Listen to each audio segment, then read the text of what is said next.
काकपक्षधरं देवं वनमाला विभूषितं श्रीरामं बालकं ध्यायेत् बालकाण्डे मुनीश्वर। अथ प्रथमः सर्गः। नारदवाक्यं तपस्वाध्यायनिरतं तपस्वी वाग्विदाम्बरं नारदं परिपप्रच्छा वाल्मीकिर्मुनिपुङ्गवं कोऽन्वस्मिन् साम्प्रतं लोके गुणवान् कश्च वीर्यवान् धर्मज्ञश्च कृतज्ञश्च सत्यवाक्यो दृढव्रतः चारित्रेण च को युक्तः सर्वभूतेषु को हितः विद्वान् कः समर्थश्च कश्चैकप्रियदर्शनः आत्मवान् को जितक्रोधो द्युतिमान् को न सूयकः कस्य बिभ्यति देवाश्च जातरोषस्य संयुगे एतद्दिच्छाम्यहं श्रोतुं परं कौतूहलं हि मे महर्षे त्वं समर्थोऽसि ज्ञातुमेवं विधं नरम् श्रुत्वा चैतत्रिलोकज्ञो वाल्मीकिर्नारदो वचः श्रूयतामिति चामन्त्र्या प्रहृष्टो वाक्यमब्रवीत् बहवो दुर्लभाश्चैव ये त्वया कीर्तिता गुणाः मुने वक्ष्याम्यहं बुद्ध्वा तैर्युक्तः श्रूयतां नरः। इक्ष्वाको वंशप्रभवो रामो नाम जनैः श्रुतः नियतात्मा महावीर्यो द्युतिमान् धृतिमान् वशी बुद्धिमान् नीतिमान् वाग्मी श्रीमान् शत्रुनिबर्हणः विपुलांसो महाबाहुः कम्बुग्रीवो महाहनुः महोरस्को महेश्वासो गूढचत्रुररिन्दमः आजानुबाहुः सुशिराः सुललाटः सुविक्रमः समः समविभक्ताङ्गः स्निग्धवर्णः प्रतापवान् पीनवक्षा विशालाक्षो लक्ष्मीवान् शुभलक्षणः धर्मज्ञः सत्यसन्धश्च प्रजानां च हिते रतः यशस्वी ज्ञानसम्पन्नः शुचिर्यस्य समाधिमान् प्रजापति समश्र श्रीमान् धाता रिपुनिषूदनः रक्षिता जीवलोकस्य धर्मस्य परिरक्षिता रक्षिता स्वस्य धर्मस्य स्वजनस्य च रक्षिता वेदाङ्गतत्त्वज्ञो धनुर्वेदे च निष्ठितः सर्वशास्त्रार्थतत्त्वज्ञः स्मृतिमान् प्रतिभावान् सर्वलोकप्रियः साधुरधीनात्मा विचक्षणः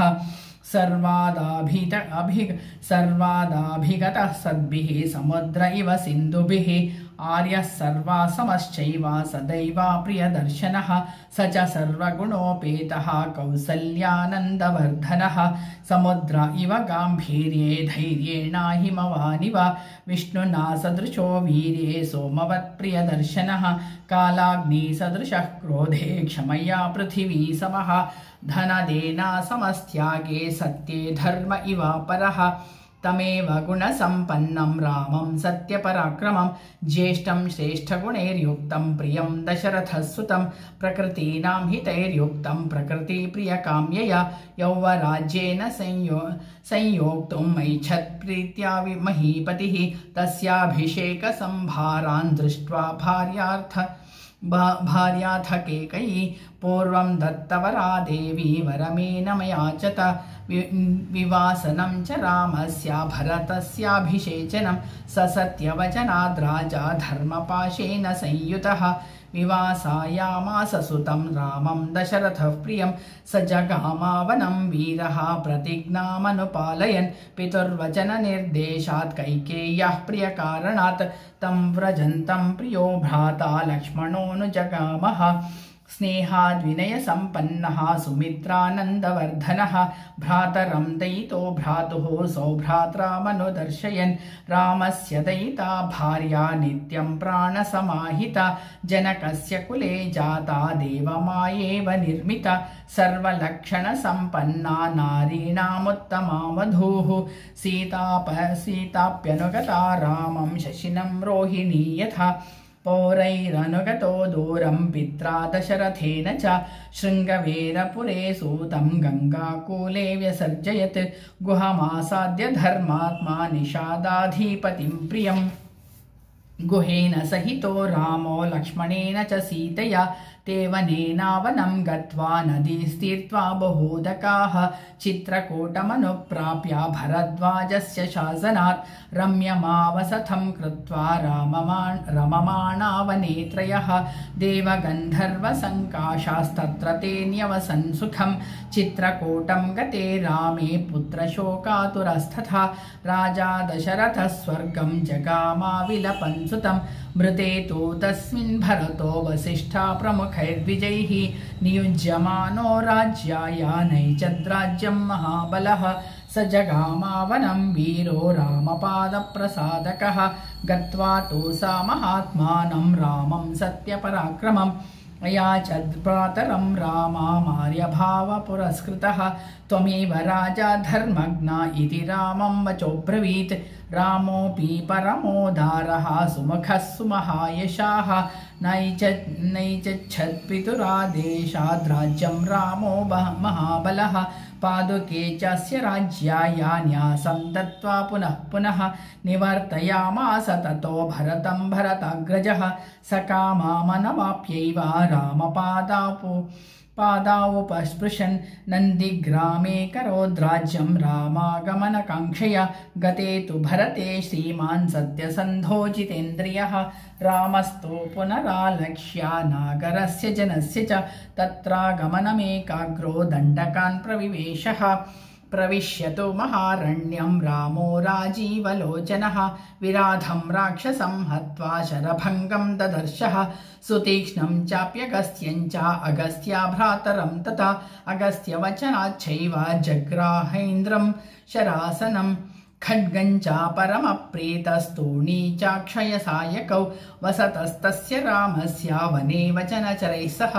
ऋषयोऽभ्यागमन् सर्वे वधायासुररक्षसां स तेषां प्रतिशुश्राव राक्षसानां तथा वने प्रतिज्ञातश्च रामेण वधः संयति रक्षसां ऋषीणामग्निकल्पानां दण्डकारण्यवासिनां तेन तत्रैव वसता जनस्थाननिवासिनी विरूपिता शूर्पणखा राक्षसी कामरूपिणी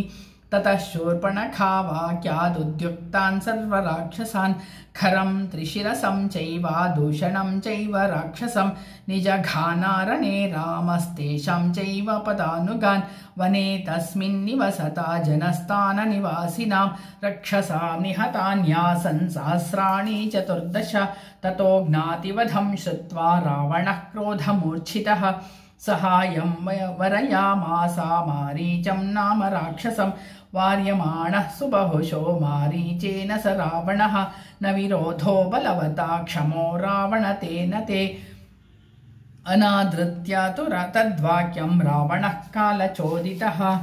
जगामासः मारीचस्तस्याश्रमपदं तदा तेन मायाविना दूरमपवाह्या नृपात्मजौ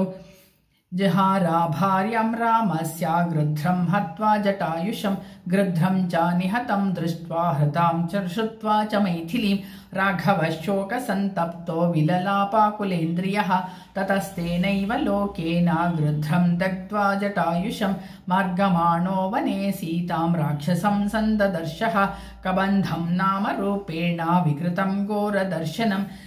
तं निहत्या महाबाहुर्ददाह स्वर्गतश्च सः स चापि कथयामासा शबरीं धर्मचारिणीं श्रमणीं धर्म निपुणामभिगच्छेति राघवं सोऽभ्यगच्छन् महातेजाः शबरीं शत्रुसूदनः शबर्या पूजितः सम्यग् रामो दशरथात्मजः पम्पातीरे हनुमता संगतो वानरेणः हनुमद्वचनाच्चैव सुग्रीवेण समागतः सुग्रीवाय च तत्सर्वं शंसद्रामो महाबलः आदितस्तस्य वृत्तं सीतायाश्च विशेषतः सुग्रीवश्चापि तत्सर्वं श्रुत्वा रामस्य वानरः चकार सख्यं रामेण प्रीतिश्चैवाग्निसाक्षिकं ततो वानरराजेन वैरानुकथनं प्रति रामायावेदितं सर्वं प्रणयाद्दुःखितेन च प्रतिज्ञातं च रामेण तदा वालिवधं प्रति बालीनश्चाबलं तत्र कथयामास वानरः सुग्रीवः शङ्कितश्चासीन् नित्यं वीर्येण राघवे राघव प्रत्ययार्थं तु दुन्दुभे कायमुत्तमं दर्शयामास सुग्रीवो महापर्वतसन्निभम् उस्मयित्वा महाबाहुः प्रेक्ष्य चास्ति च महाबलः पादाङ्गुष्ठेन चिक्षेपा सम्पूर्णं दशयोजनं बिभेदा च पुनः सालान् सप्तैकेन महेषुना गिरिं रसातलं चैव जनयन् प्रत्ययं तदा ततः प्रीतिमनास्तेन विश्वस्तः स महाकपिः किष्किन्धां रामसहितो जगामा च गुहां तदा ततो गर्जद्धरिवरः सुग्रीवो हेमपिङ्गलः तेन नादेन महता निर्जगामा हरीश्वरः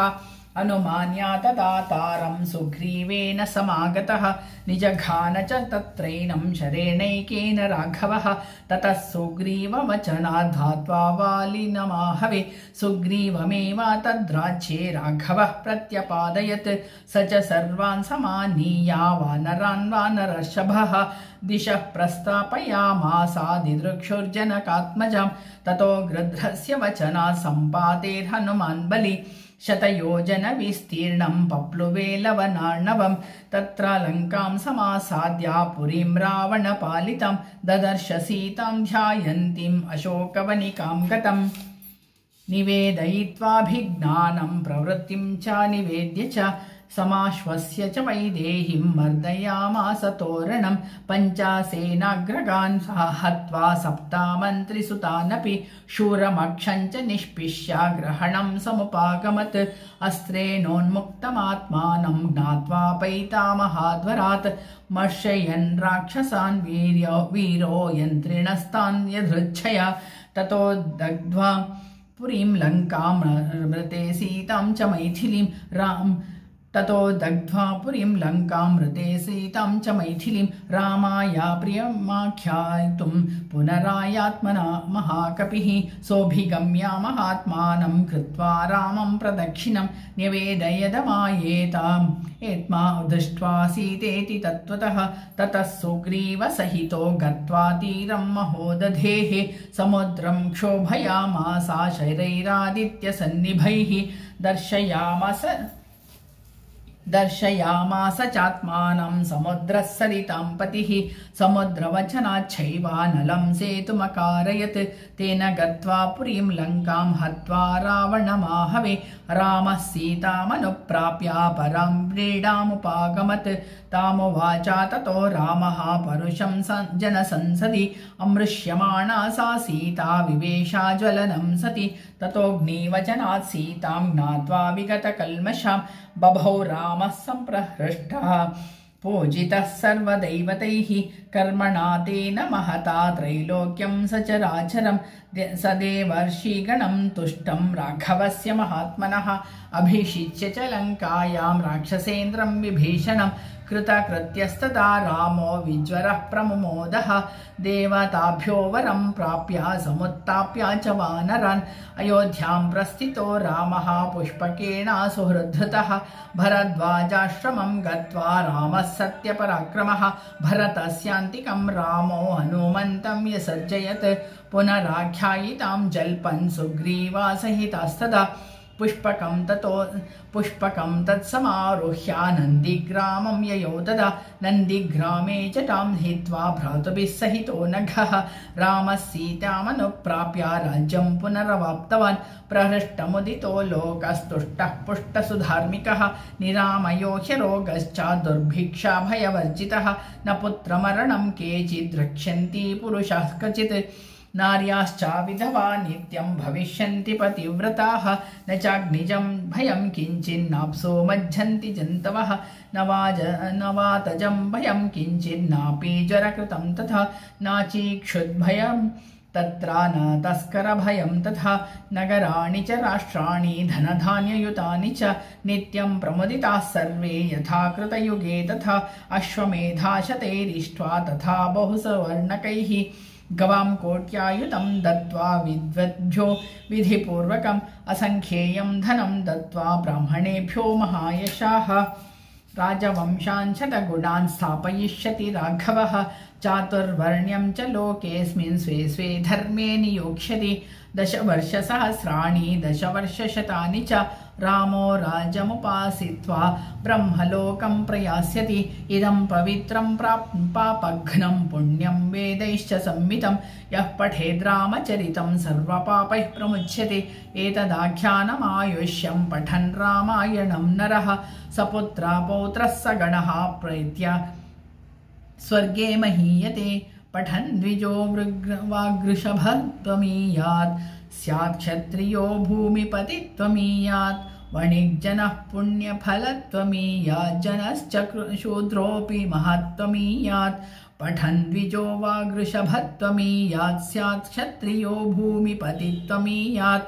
वणिक्जनः पुण्यफलत्वमीयात् जनश्च शूद्रोऽपि महत्त्वमीयात्। ओम तत्सदिति श्रीमद् रामायणे वाल्मीकि आदिकांडे वाल्मीकि चतुर्विंशतिसहस्रिकाय श्रीमद् रामायणे वाल्मीकि आदिकाव्ये चतुर्विंशतिसहस्रिकायां संहितायां बालकांडे नारदवाक्यं नाम प्रथमः सर्गः। तत्सत्।